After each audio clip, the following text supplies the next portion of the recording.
अस्सलाम वालेकुम दोस्तों, कैसे हैं आप? आज मोहम्मद अजीम है जो लाहौर से ताल्लुक़ रखते हैं। इधर अलमरीही कंपनी में इधर जो काम करते हैं, उन्होंने ये ड्यूटी के दौरान यहाँ से बहुत जहरीला सांप है इसको पकड़ा है। और ये आप देख सकते हैं, पंजाब में तो इसको गोलियां वाला सांप भी कहते हैं। ये देखें आप इसको,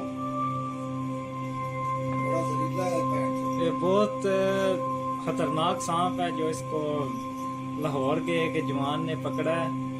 और उसकी जितनी तारीफ की जाए वो कम है।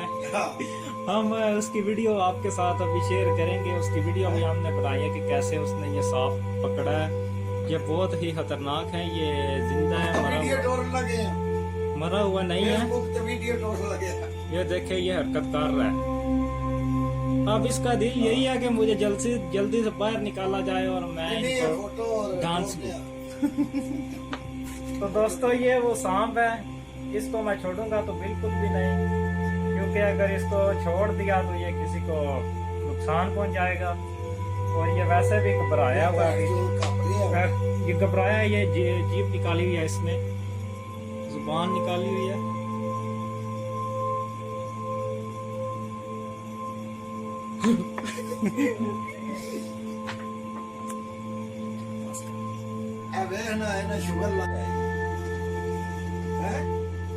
दोस्तों, ये वो बंदा बैठा हुआ है जिसने अपनी जान पर खेल कर इस सांप को पकड़ा है। ये पाकिस्तानी होने का इसने सबूत दिया है कि ये बिल्कुल भी नहीं डरता।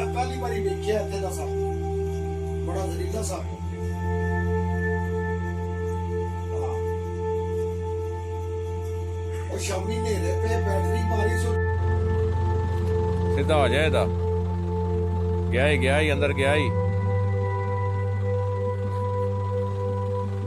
ही अंदर।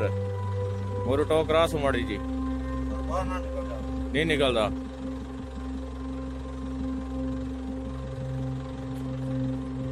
वट गई मोरू, सपोर्ट रख, सुना इंज सपोर्ट रख मोरू। वट गई।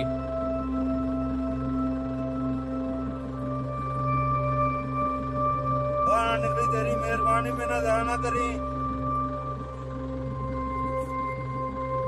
लकड़ी अगे रख, बोतल खड़ी कर ले। ढक्कन किथे ही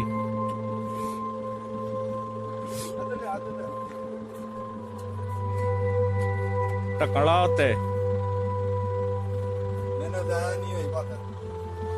उतर मैं मशवरा दिता है, दो कहती सोटी लिया देना, मोरू सपोर्ट दे सू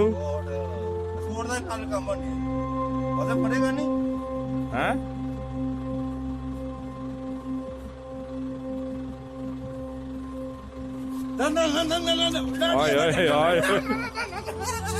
चल बस कर,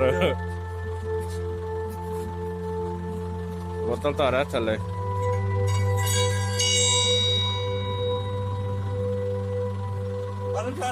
ਇਹ ਦੁਬਈ ਦਾ ਸੱਪ ਜੇ, ਦੁਬਈ ਦਾ ਸੱਪ ਗੋਡੀਆਂ ਵਾਲਾ ਸੱਪ। ਤੇ ਉਹ ਬੈਠੇ ਆ ਜੇ ਪਰਾਂ, ਇਹ ਸੱਪ ਫੜਨ ਵਾਲੇ ਨਹੀਂ ਜਿਹੜੇ ਹੁੰਦੇ, ਇਹ ਉਹ ਜੇ ਬੈਠੇ ਆ। ਉਹ ਕੀ ਕਹਿੰਦੇ ਨੇ ਉਹਨੂੰ, ਉਹ ਬੈਂਸਰੀ ਵਾਲਾ।